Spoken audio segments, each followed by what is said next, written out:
3000 साल, यह कोई छोटा समय नहीं होता। 3000 वर्षों तक शांगुआन यून ने तीनों लोक, स्वर्ग, पृथ्वी और पाताल पर अपना एक छत्र राज चलाया था। उसके एक इशारे पर देवता अपना सिर झुका देते थे, उसके एक क्रोध से आकाश में बिजली गरजने लगती थी, और उसके एक आदेश पर बड़े बड़े साम्राज्य मिट्टी में मिल जाते थे। वह मून गॉडेस पैलेस की सर्वोच्च शासक थी, जिसके पास असीम दिव्य शक्तियां और एसएसएस लेवल के विशेषाधिकार थे। लेकिन समय का चक्र कभी एक जैसा नहीं रहता। 5 साल पहले एक महायुद्ध के दौरान शांगुआन यून की आत्मा बुरी तरह घायल हो गई थी। उसी समय एक साधारण इंसान ने न किसी स्वार्थ के उसकी जान बचाई थी। देवी होने के बावजूद यून किसी का एहसान अपने ऊपर नहीं रखती थी। उसने उसी क्षण निश्चय कर लिया कि वह इस उपकार का बदला जरूर चुकाएगी। उसने अपना दिव्य सिंहासन छोड़ दिया, मून गॉडेस पैलेस की सारी शक्तियों को एक रहस्यमयी मुहर में सील कर दिया और एक साधारण इंसान के रूप में पृथ्वी पर आ गई। वह जिंगहाई शहर के पास एक छोटे से गांव में पहुंची, जहां उसकी मुलाकात लियू शिकांग से हुई। शिकांग एक गरीब परिवार का लड़का था। उसकी मां आंटी होई अक्सर बीमार रहती थी और उसका छोटा भाई लियू शिचिंग बेहद सीधा और मेहनती था। यू ने यही समझा कि लियू शिका ही व्यक्ति है जिसने कभी उसकी जान बचाई थी, इसलिए उसने अपनी असली पहचान छिपाकर उसकी मंगेतर बनने का नाटक स्वीकार कर लिया। अगले 5 वर्षों तक शांगुआन यून ने एक साधारण फैक्ट्री मजदूर की तरह जीवन बिताया। हर सुबह 5 बजे उठना, कड़ाके की ठंड में धुआं उगलती फैक्ट्री पहुंचना और 12-12 घंटे भारी मशीनों के सामने खड़े होकर काम करना उसकी रोजमर्रा की जिंदगी बन गई थी। जो हाथ कभी दिव्य अस्त्र चलाते थे, वे अब छालों से भर चुके थे। उसकी कोमल हथेलियां खुरदरी हो गई थी। फिर भी उसने कभी शिकायत नहीं की, क्योंकि हर महीने जब उसे 3000 रुपये की मजदूरी मिलती तो उसे लगता कि वह अपना देव यून चुका रही है। एक दिन उसने मुस्कुराते हुए पुराना लिफाफा आंटी हुई के हाथ में दिया। आंटी हुई, यह इस महीने का खर्च है। इसमें से 500 रुपये अपनी दवा के लिए रख लीजिए। बाकी 2500 रुपये मैंने शिकांग के खाते में भेज दिए हैं। शहर में उसकी पढ़ाई और रहने का खर्च कम नहीं होगा।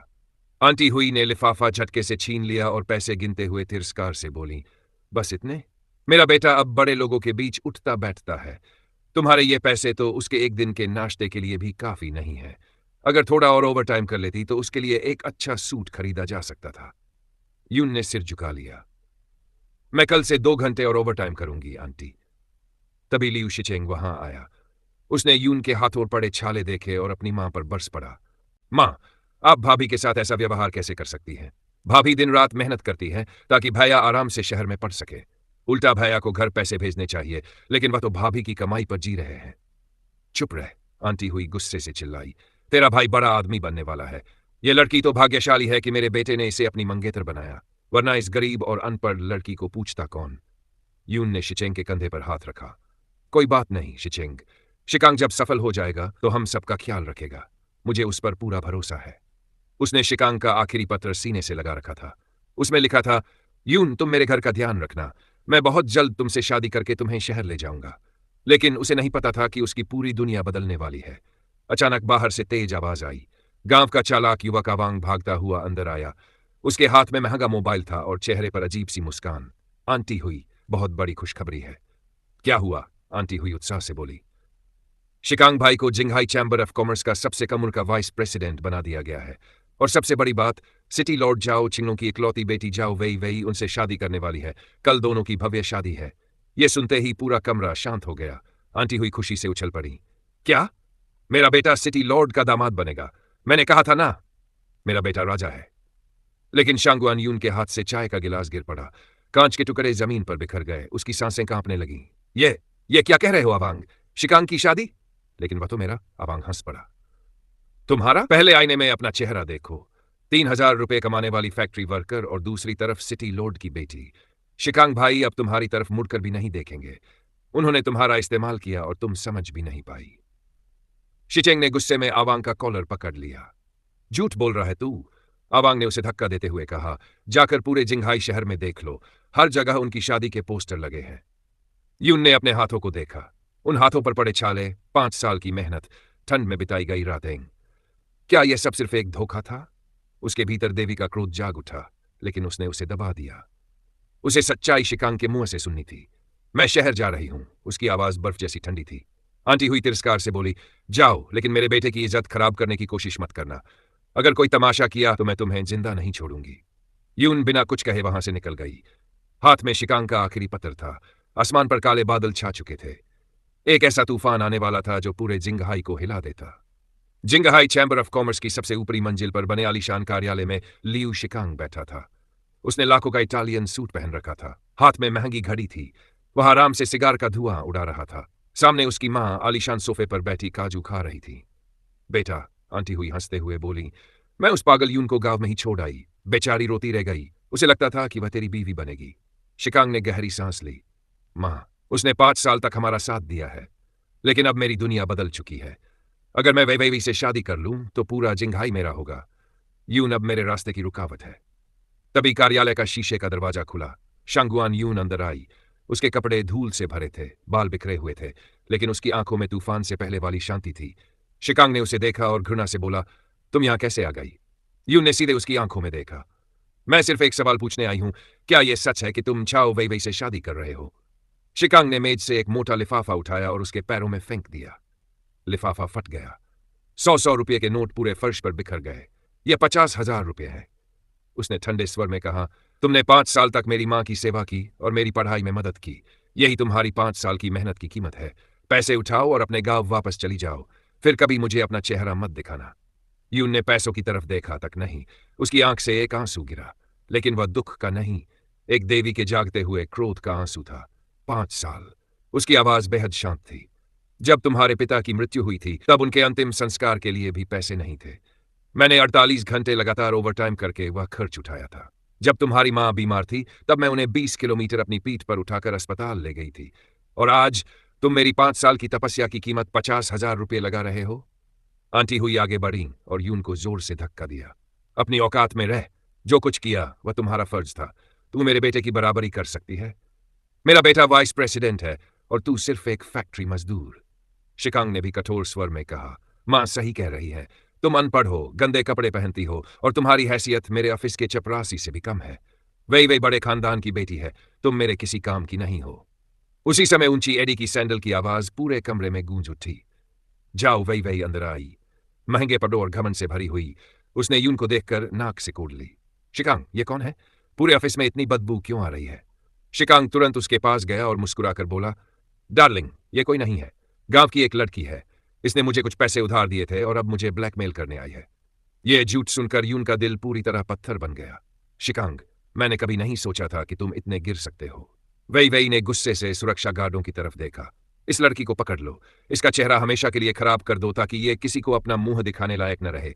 इसके हाथ पैर तोड़कर इसे शहर के बाहर की कीचड़ भरी नदी में फेंक दो। मुझे ये जिंघाई में जिंदा नहीं चाहिए।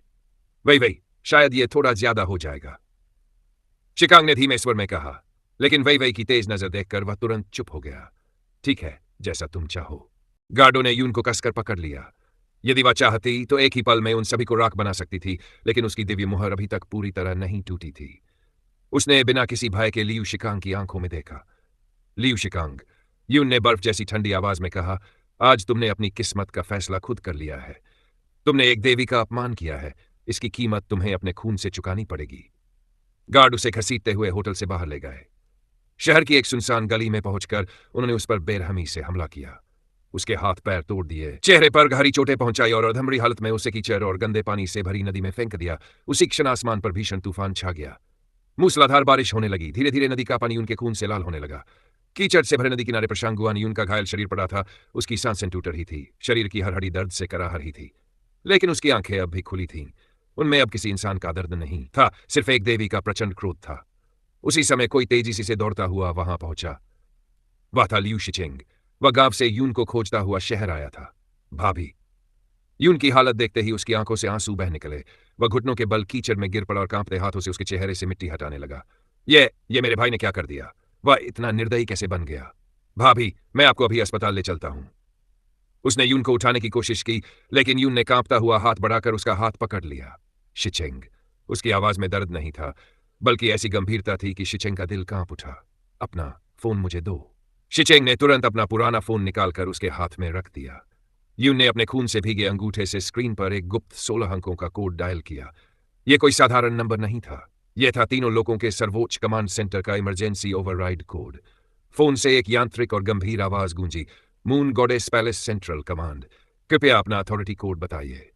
यून ने अपनी आंखें बंद कर ली। जब उसने दोबारा बोलना शुरू किया तो उसकी आवाज किसी साधारण लड़की की नहीं थी।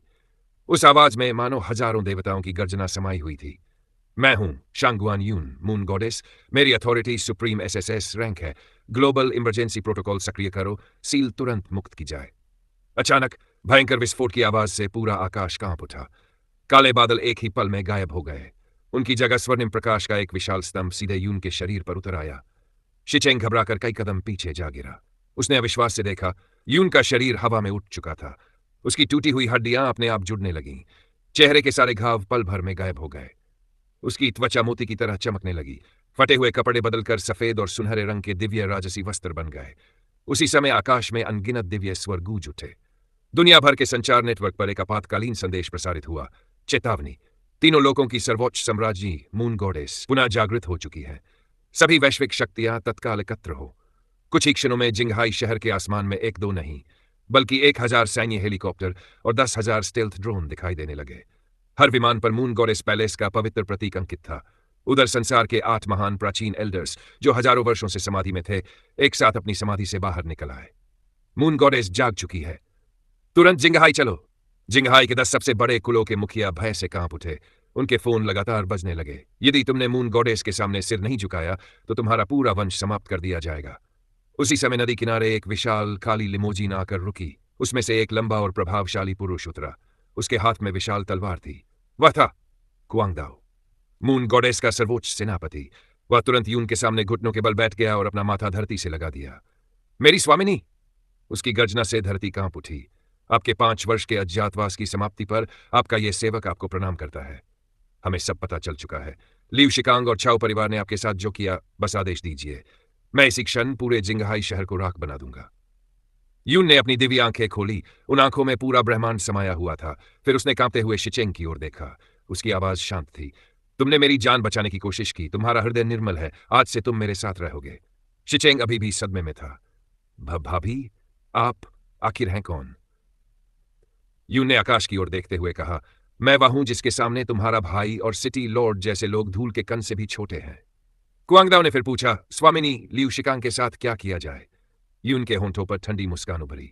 नहीं कुआंगदाओ, कल उसकी शादी है। उसे अपने घमंड की सबसे ऊंची चोटी तक पहुंचने दो, क्योंकि जितनी ऊंचाई होगी, गिरने का दर्द भी उतना ही भयानक होगा। हम कल उसकी शादी में जाएंगे। अगले दिन जिंगहाई का सबसे शानदार 7 star hotel grand imperial palace. पूरा होटल दुल्हन की तरह सजा हुआ था। लाल कालीन, दुर्लभ फूलों की सजावट और शहर के सभी बड़े नेता, उद्योगपति तथा प्रतिष्ठित लोग वहां उपस्थित थे। मंच पर लीव शिकांग महंगा डिजाइनर टक्सीडो पहने मुस्कुरा रहा था। उसकी मां सोने की साड़ी पहनकर गर्व से मेहमानों का स्वागत कर रही थी। उसी समय सिटी लॉर्ड झाओ छिंगलोंग मंच पर आए। आप सभी का स्वागत है, उन्होंने मुस्कुराते हुए कहा। आज मेरी पुत्री झाओ वेइवे और जिंगहाई के सबसे प्रतिभाशाली युवा नेता लीव शिकांग विवाह बंधन में बंधने जा रहे हैं। आज से लीव शिकांग मेरा उत्तराधिकारी होगा। पूरा हॉल तालियों से गूंज उठा। शिकांग ने वेइवे का हाथ पकड़कर मुस्कुराते हुए कहा, आज के बाद हम इस शहर के राजा और रानी होंगे। वह गंदी यून शायद अब तक किसी कीचड़ में मर चुकी होगी। वेइवे हंस पड़ी। वह इसी लायक थी। पंडित ने मंत्रोच्चार शुरू ही किया था कि धराम। भयंकर विस्फोट की आवाज के साथ होटल के विशाल मुख्य द्वार टूटकर भीतर गिर पड़े। पूरा हॉल अचानक बर्फ जैसा ठंडा हो गया। धुएं और प्रकाश के बीच से एक दिव्य आकृति धीरे धीरे भीतर आई। वह थी शांगुआन यून। उसने सफेद और सुनहरे रंग का दिव्य राजसी परिधान पहन रखा था। उसकी सुंदरता ऐसी थी कि हॉल में मौजूद हर स्त्री उसके सामने फीकी पड़ गई। उसके दाईं ओर कुआंगदाओ खड़ा था, बाईं ओर शिचेंग। पीछे 100 विशिष्ट योद्धा खड़े थे। लेकिन सबसे भयावह दृश्य यह था कि उनके हाथों में शादी के उपहार नहीं, बल्कि सफेद शोकमालाएं और अंतिम संस्कार में चढ़ाए जाने वाले कागजी धन थे। शिकांग के हाथ से वरमाला गिर गई। तुम यून! वह भय से कांप उठा। तुम जिंदा कैसे हो? यून की आवाज पूरे हॉल में गूंज उठी। तुमने मुझे नदी में फेंका था, लेकिन मृत्यु ने मुझे स्वीकार करने से इनकार कर दिया, क्योंकि मेरा प्रतिशोध अभी बाकी था। आंटी हुई डरकर शिकांग के पीछे छिप गई। यह यहां कैसे आ गई?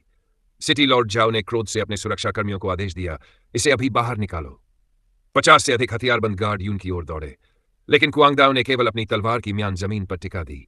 एक भीषण ऊर्जा तरंग निकली। सभी गार्ड हवा में उछलकर दीवारों से टकराए और बेहोश। पूरा हॉल स्तब्ध रह गया। यून मंच के सामने पहुंची। उसने अपने हाथ में मौजूद दस्तावेज हवा में उछाल दिए। रसीदें और पत्थर पूरे हॉल में बिखर गए। देखो! उसकी आवाज पूरे सभागार में गूंज उठी। ये वे सभी रसीदें हैं जिनसे मैंने 5 वर्षों तक हर महीने अपनी मेहनत की कमाई लीव शिकांग को भेजी। मैंने इसकी मां का इलाज करवाया। मैंने इसके सपनों को पूरा किया। और बदले में इसने मुझे मरवाने की कोशिश की। पूरे हॉल में फुसफुसाहट फैल गई। यह तो बहुत बड़ा धोखेबाज निकला। यह तो एक गरीब लड़की की कमाई पर जी रहा था। सिटी लॉर्ड झाओ ने दस्तावेज पढ़े। उनका चेहरा गुस्से से लाल हो गया। लियू शिकांग, उन्होंने गरज कर पूछा, क्या यह सब सच है? शिकांग बुरी तरह कांप उठा। नहीं, यह सब झूठ है। यून ने शिचेंग को आगे बुलाया। अब सच तुम था, शिचेंग ने दृढ़ स्वर में कहा। भाभी जो कह रही है उसका एक एक शब्द सच है। मेरे भाई ने इन्हें मरवाने की कोशिश की थी। इतना सुनते ही सिटी लॉर्ड ने शिकांग के गाल पर जोरदार थप्पड़ मारा। धोखेबाज, उन्होंने गरजक कर कहा। यह विवाह इसी क्षण रद्द किया जाता है। शिकांग के सारे सपने एक पल में टूट गए। लेकिन तभी उसने अपने कोट के भीतर से पिस्तौल निकाल ली। अगर मैं बर्बाद हुआ हूं तो तुम भी नहीं बचोगी। उसने ट्रिगर दबा दिया। गोली चली, लेकिन यून से कुछ इंच पहले ही हवा में रुक गई। अगले ही पल वह धूल बनकर जमीन पर बिखर गई। यून ने केवल एक उंगली उठाई। कुआंगदाओ बिजली की गति से आगे बढ़ा। क्षण भर में शिकांग की दोनों बाहें टूट चुकी थी। उसकी चीख पूरे हॉल में गूंज उठी। आंटी हुई रोती हुई यून के पैरों में गिर पड़ी। बेटी, हमें माफ कर दो, यून ने निर्विकार स्वर में कहा। जब मैं मौत से लड़ रही थी तब तुम कहां थी? कुआंगदाओ, इसके पैर भी तोड़ दो, लेकिन इसकी जान मत लेना। इसे हर पल अपने पापों की सजा महसूस होने दो। गार्ड शिकांग को घसीटकर बाहर ले गए, लेकिन तभी शिचेंग कांपते हुए एक पुरानी तस्वीर और पुलिस रिपोर्ट लेकर यून के पास आया। भाभी, उसकी आवाज भर्रा गई, मुझे यह भाई के पुराने कमरे से मिली है। रिपोर्ट पढ़ते ही यून स्तब्ध रह गई। 5 वर्ष पहले जिस दुर्घटना में उसकी आत्मा घायल हुई थी वह दुर्घटना नहीं थी। कार चलाने वाला स्वयं लियू शिकांग था। नशे में उसने यून को टक्कर मारी और भाग गया। और जिसने वास्तव में यून की जान बचाई थी वह शिकांग नहीं बल्कि शिचेंग था। यून की आंखों में प्रचंड अग्नि जल उठी। तो मेरे असली रक्षक तुम थे? शिचेंग ने सिर झुका लिया। भाई ने मुझे धमकी दी थी, इसलिए मैं सच नहीं बता पाया।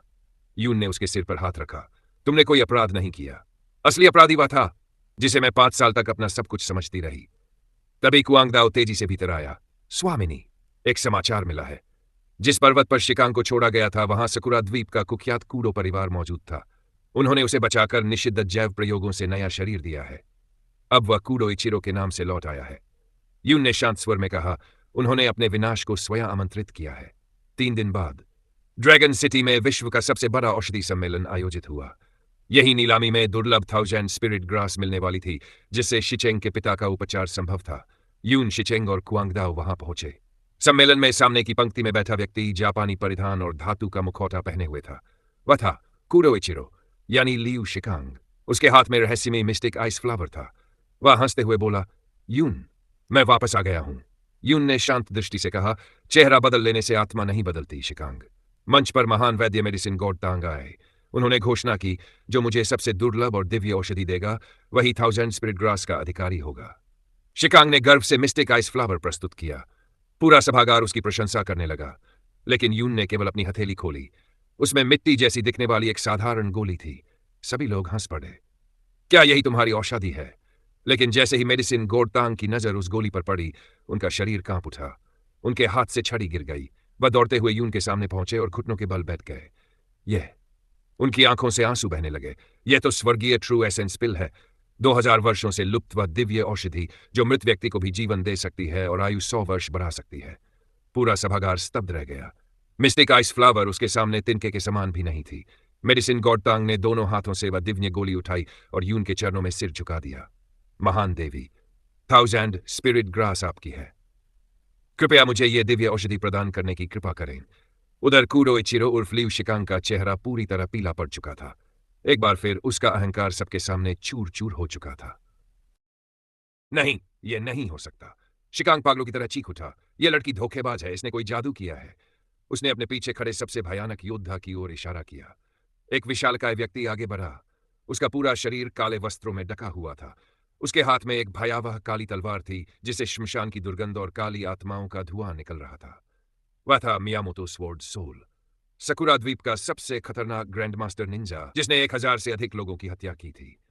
उसकी आवाज मानो धरती की गहराइयों से निकल रही थी। कूडो प्रिंस के आदेश पर मैं इस लड़की की आत्मा को हमेशा के लिए मिटा दूंगा।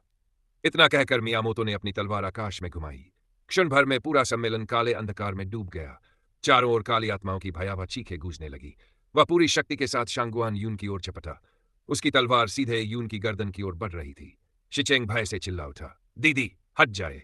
लेकिन शांगुआन यून अपनी जगह से 1 इंच भी नहीं हिली। उसने केवल अपनी आंखें बंद की और गहरी सांस ली। एक तुच्छ कीड़ा दिव्य शक्तियों के सामने तलवार उठाने का साहस कर रहा है। अचानक भीषण गर्जना के साथ यून के शरीर से दिव्य प्रकाश फूट पड़ा। एक ही पल में पूरा अंधकार समाप्त हो गया। उसके चारों ओर स्वर्णिम प्रकाश का दिव्य सुरक्षा कवच बन गया। मियामोतो की काली तलवार जैसे ही उस कवच से टकराई, धड़ाम, तलवार हजारों टुकड़ों में बिखर गई। अगले ही पल उसकी दोनों भुजाएं राख बन गई। वह जमीन पर गिर पड़ा और खून की उल्टियां करने लगा।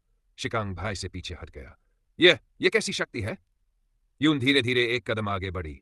उसके हर कदम के साथ धरती पर स्वर्ण कमल खिलने लगे। चारों ओर देवताओं के मंत्र गूंजने लगे। उसकी आवाज अब किसी मनुष्य की नहीं थी। वह पूरे ब्रह्मांड की सर्वोच्च आज्ञा जैसी प्रतीत हो रही थी। लियू शिकांग, क्या तुम्हें लगा कि कूडो परिवार का सहारा लेकर तुम मुझसे बच जाओगे? क्या तुम्हें लगा कि तुम मेरी दिव्य शक्ति को चुनौती दे सकते हो? उसने अपना दाहिना हाथ उठाया। उसकी उंगलियों के बीच दिव्य बिजली से बना एक तेजस्वी भाला प्रकट हो गया। शिकांग भय से कांपते हुए घुटनों के बल गिर पड़ा। उसका धातु का मुखौटा टूटकर जमीन पर गिर गया। उसके पीछे छिपा भयभीत चेहरा सबके सामने आ गया। वह रोने लगा। यून, मुझे माफ कर दो। मैं तुम्हारा वही शिकांग हूं। हमने 5 साल साथ बिताए हैं। मैं रास्ता भटक गया था। मुझे सिर्फ एक मौका और दे दो। यून की आंखों में कोई दया नहीं थी। 5 साल? उसकी आवाज बर्फ से भी ठंडी थी। 5 वर्षों तक तुमने मेरी मेहनत की हर बूंद का अपमान किया। तुमने शिचेंग का उपकार चुरा लिया। तुमने मुझे मरवाने की कोशिश की। और आज तुम मुझसे दया की भीख मांग रहे हो? इतना कहकर उसने बिजली का भाला धरती पर दे मारा। अचानक भीषण आकाशीय बिजली सीधे शिकांग के शरीर पर गिरी। लेकिन यून ने उसकी जान नहीं ली।